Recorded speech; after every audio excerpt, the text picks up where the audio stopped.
ఎప్పుడైతే settlement civil case చేయడం మొదలైందో ఇవాళ రైతులకు కానీ ప్రజలకు కానీ ఇలాంటి పరిస్థితి ఏర్పడుతుంది. పోలీస్ వ్యవస్థలో చేయాల్సిన పనులు చేయకుండా కేవలం లంచం కోసం కానీ ఈ సివిల్ కేసు ఎప్పుడైతే స్టార్ట్ చేశారో ఇవాళ ప్రాణాలు పోవాల్సిన పరిస్థితి ఏర్పడుతుంది. జిల్లా ఉన్నత స్థాయి అధికారులు కూడా ఖచ్చితంగా దీనిపై చర్య చేపట్టాలి.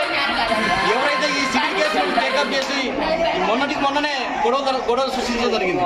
మనగానపల్లి పోలీస్ స్టేషన్ లో ఇప్పటికీ ఎస్ఐల గురించి మాట్లాడితే దానికి ఎంత తక్కువ మాట్లాడితే జరుగుతుంది. ఇవాళ ఒక ప్రాణానికి బలి కావడానికి ముఖ్య కారకులు ఇవాళ పోలీస్ స్టేషన్ లో ఉన్నటువంటి ఎస్ఐ గారు. ఈ రోజు వాళ్ళు ఎంత తల మొత్తుకున్నా కూడా ఈ రోజు వాళ్ళను ఎస్ఐ శంకర్ నాయక్ గారు ఒక ప్రాణానికి ఇవాళ చావు కారణమైనాడు. అక్కడ స్టేషన్ లో లైవ్ లో మేము ఉన్నాము. కనీసం ఒక పోలీసు వ్యవస్థ కూడా పంపించాల్సిన స్థితి లేదు. ఖచ్చితంగా ఇది సివిల్ కేసులు సివిల్ పంచాయతీ ఏవైతే మొదలు పెట్టారో దీనికి బలైన వ్యక్తే ఈ రోజు ఇది వస్తుందని చెప్పేసి మీడియా మిత్రులకు చెప్తాము. ఎప్పుడైతే సెటిల్మెంట్ సివిల్ కేసు చేయడం మొదలైందో ఇవాళ రైతులకు కానీ ప్రజలకు కానీ ఇలాంటి పరిస్థితి ఏర్పడుతుంది.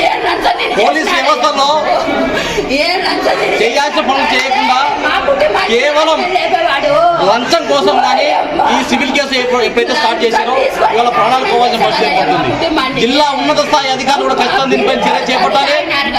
ఎవరైతే ఈ సివిల్ కేసులను టేకప్ చేసి మొన్ననే గొడవ సృష్టించడం జరిగింది.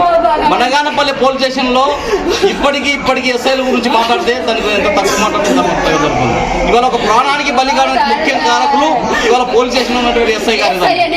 ఈ రోజు వాళ్ళు ఎంత తల మొత్తుకున్నా కూడా ఈ రోజు వాళ్ళను ఎస్ఐ శంకర్ నాయక్ గారు ఒక ప్రాణానికి ఇవాళ చావు కారణమైనాడు.